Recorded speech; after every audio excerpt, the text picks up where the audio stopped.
Αγαπημένοι μου φίλοι, είμαστε πάλι εδώ μαζί σας, πιστοί στο ραντεβού μας με ένα υπέροχο παγωτό. Πάμε να το φτιάξουμε. Τα υλικά μας είναι μία έτοιμη σαντιγί ή αν θέλετε μπορείτε να βάλετε μία φυτική σαντιγί με ένα φλιτζάνι του τσαγιού άχνη, ένα ζαχαρούχο και μία κουβερτούρα 125 γραμμάρια. Τυπάμε πρώτα τη σαντιγί με την ποσότητα γάλατος, αναγράφεται.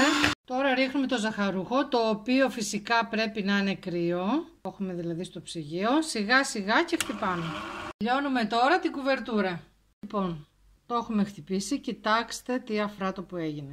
Τα αφήνετε και έτσι, αν θέλετε στην κατάψυξη.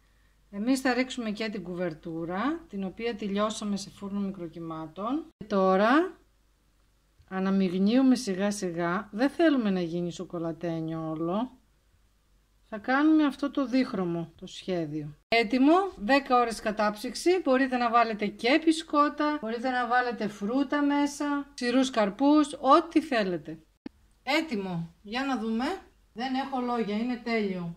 Φτιάξτε το και απολαύστε το. Την άλλη εβδομάδα μαζί και πάλι με μια νέα συνταγή. Γεια σας!